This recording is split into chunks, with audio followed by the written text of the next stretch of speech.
My self Vandana Dhuria and I am from JPC Sikar. तो आज के हमारे टॉपिक का नाम है introduction to the engineering drawing. इस टॉपिक में हम देखेंगे कि हम इंजीनियरिंग टर्म में क्यों पढ़ते हैं और इसके एप्लीकेशन क्या क्या हैं। Engineering drawing graphical means of expression of technical details without the barrier of the languages and it is also called the universal language for the engineers. Language क्या होता है? Language it is a media of communication. ठीक है, languages sign languages होती हैं, vocal languages होती है, graphical languages होती है, कंप्यूटर लैंग्वेज होती है।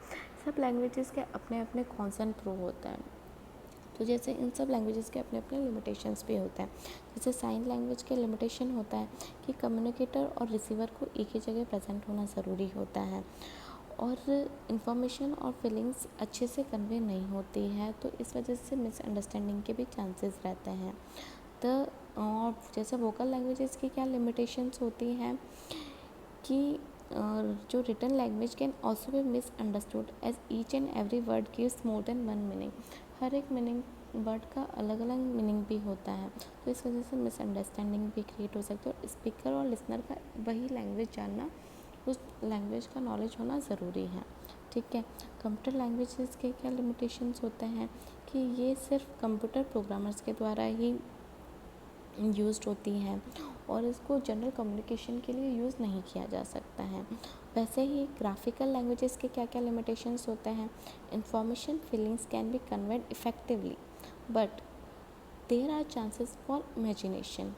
मतलब इसमें कम्युनिकेशन गैप प्रोड्यूस हो जाता है और viewer make image anything in his mind due to the absence of written language. अगर रिटन लैंग्वेज नहीं हो और अपन किसी ड्राइंग को देखेंगे, ग्राफिक्स को देखेंगे, तो अपन अपना तरीके से उस ड्राइंग को देखकर अपनी तरीके से अपन उसकी डिटेलिंग को बताएंगे, अगर उसमें प्रॉपर तरीके से उसको टेक्निकल डिटेल्स नहीं दे रखी हैं तो। Engineering drawing is a language which uses both graphical language and written language for effective communication. ठीक है, तो इस कोर्स में अब हम क्या क्या पढ़ेंगे? How to communicate technical information. The visual first is visualization, the ability to mentally understand visual information. किसी भी ड्राइंग को देख के हमारे दिमाग में ये चीज़ आ जानी चाहिए कि इस ड्राइंग में बेसिक चीज़ क्या है। ठीक है, ज्योमेट्री एंड प्रोजेक्शन टेक्निक्स हमें पता होनी चाहिए। Standards, set of rules for the preparation of technical drawings, conventions, commonly accepted practices in technical drawings, tools, devices used to create technical drawings and models, application। और इन सब का application क्या है technical drawings में। तो ग्राफिक लैंग्वेज क्या होता है? Mode of communication through sketches के थ्रू कम्युनिकेट करना। ड्राइंग क्या होता है? किसी भी ऑब्जेक्ट का ग्राफिकल रिप्रेजेंटेशन को अपन ड्राइंग कहते हैं। तो इसी तरह इंजीनियरिंग ड्राइंग क्या होगा? Drying of an object contains all the necessary information required for the construction fabrication of the object. किसी भी ऑब्जेक्ट को बनाने के लिए, उसको कंस्ट्रक्ट करने के लिए या फैब्रिकेट करने के लिए जो भी बेसिक इंफॉर्मेशन है या नेसेसरी इंफॉर्मेशन अपन को चाहिए, तो वो उस ड्राइंग में होनी चाहिए। जैसे कि उसका एक्चुअल शेप, उसका साइज़, उसका मटेरियल, उसका मैन्युफैक्चरिंग मेथड, ये सब चीज़ें उस ड्राइंग में प्रेजेंट होनी चाहिए। ठीक है, इंजीनियरिंग ड्राइंग्स मैकेनिकल डिपार्टमेंट में भी होती है, इलेक्ट्रिकल में, इलेक्ट्रॉनिक्स में एंड सिविल में भी होती है। मैकेनिकल इंजीनियरिंग ड्राइंग्स में क्या क्या होता है? इसमें रिवेट जॉइंट्स, वेल्डेड जॉइंट्स के बारे में, फैब्रिकेशन ड्राइंग्स होती हैं, पाइपलाइन डायग्राम्स होते हैं, की कपलिंग ड्राइंग्स होते हैं। इसी तरह इलेक्ट्रिकल इंजीनियरिंग ड्राइंग में क्या होता है? इसमें wiring diagrams of home and industries, circuit diagrams, electrical installation diagrams होते हैं। इलेक्ट्रॉनिक्स में क्या होता है? Circuit drawings, PCB traces drawings होती हैं। और सिविल में जो अपनी बिल्डिंग्स बनती है, होम्स बनती है, डैम्स बनता है, फाउंडेशन ड्राइंग वगैरह, ये सब सिविल इंजीनियरिंग में होती हैं। अब हम देखेंगे ड्राइंग लैंग्वेज एंड स्टैंडर्ड। तो जैसे कि हम फिज़िक्स में पढ़ते हैं, ऐसा यूनिट्स होती है, इंटरनेशनल सिस्टम ऑफ यूनिट्स, ताकि अगर कोई पर्सन दूसरे कंट्री में भी है और उसको अगर कोई चीज़ बतानी है, ठीक है।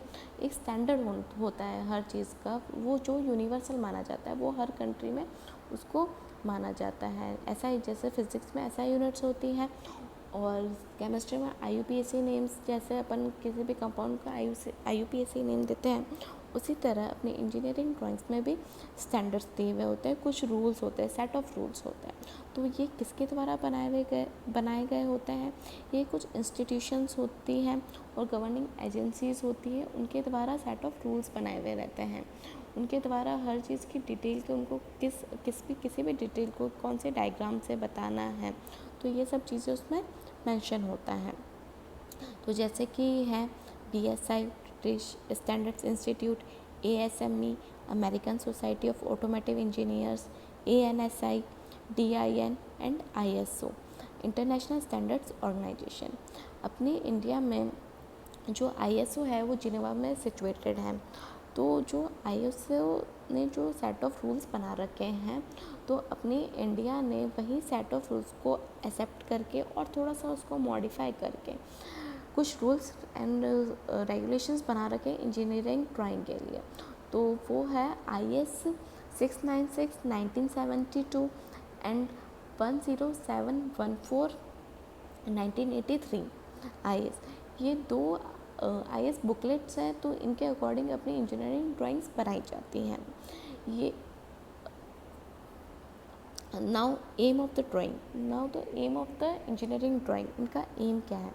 The main purpose of the engineering drawing is to communicate to other engineers. किसी दूसरे इंजीनियर को अगर अपन को पूरी डिटेल में बताना पड़े तो उसको हम कैसे समझाएंगे? तो इसका मेन पर्पस यही है। Drawing do the communication best mainly because a picture is worth 1000 words. किसी भी चीज़ को अगर आपको बताना है और अगर आप एक डायग्राम से उसको ड्रॉ करके बताओगे तो उसको वही चीज़ बहुत अच्छे से समझ में आएगी, बहुत अच्छे से उसको एक तरह से कन्वे होगा।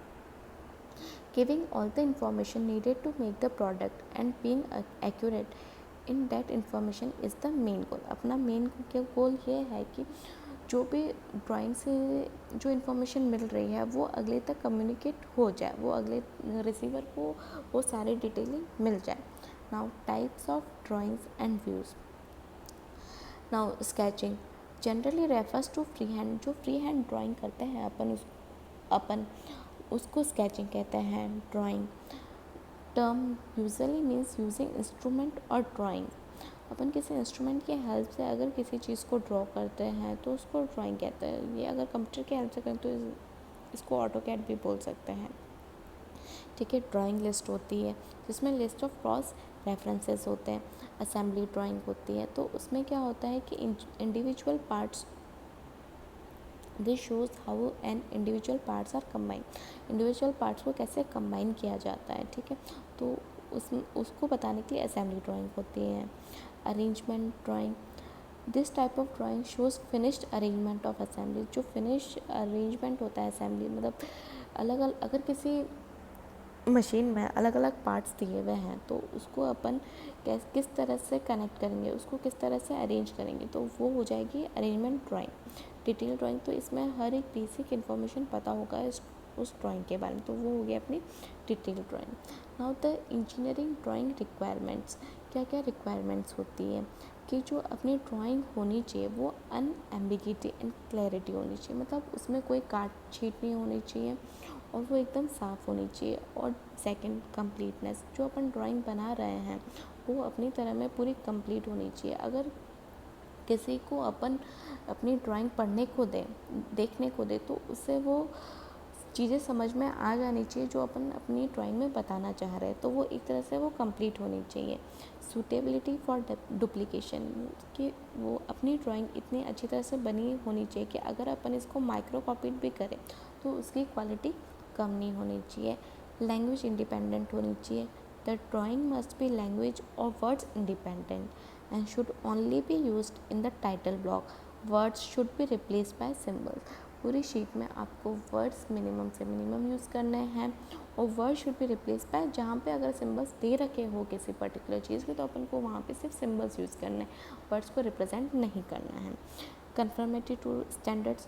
Your drawings must be conformable to known standards. Highest standards are ISO as numerous countries।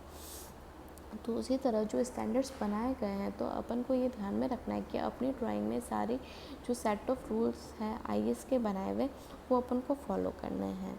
Professional application of technical drawings, engineering graphics में जो है उसके एप्लीकेशंस कहाँ यूज़ होते हैं। रिसर्चर्स यूज़ करते हैं, डेवलपर्स यूज़ करते हैं, रोबोटिक्स यूज़ करते हैं, स्पेशलिस्ट होते हैं, असेंबली वर्क लाइन्स में यूज़ होता है, पब्लिशर्स यूज़ करते हैं, marketing personnels and graphic designers and many more. Steps to planning drawing, एक अनप्लान्ड जो ड्राइंग होती है वो काट पीट उसमें cumbersome ambiguous bearing in mind that drawing materials should be costly. Therefore, starting engineering drawing, you should plan how to make the best use of your space. कि जो अपन को शीट दे रखी है तो उस शीट में अपन को मैक्सिमम यूज़ करना है उस स्पेस का। If a view has lots of details, try and make that view as large as possible. अगर किसी डायग्राम में बहुत सारे डिटेलिंग दे रखी हैं तो अपन को उससे एज लार्ज एज पॉसिबल जितना अपन से हो सकता है उतनी लार्ज बनानी चाहिए ताकि उसमें पूरी अच्छे से डिटेलिंग हो सके। अगर उसमें डिटेलिंग नहीं हो रही तो अपन को उस पार्ट के लिए अलग से ड्राइंग बना देनी चाहिए। If you intend to add dimensions to the drawing, remember to leave enough space around the drawing for them to added later. अगर अपन को कोई ड्राइंग बनानी है और उसके डायमेंशंस अपन को लिखने हैं तो उसके आसपास अपन को इनफ स्पेस छोड़ना पड़ेगा उसके डायमेंशंस लिखने के लिए। If you are working with inks on film, plan the order in which you are drawing the lines. For example, you don't want to have to place your ruler or wet ink. Okay तो इस तरह अपन को drawing की planning करनी चाहिए। ठीक है, आगे हम सेकंड लेक्चर में इसके टूल्स देखेंगे और इसके बारे में अदर इन्फॉर्मेशन देखेंगे। Thank you.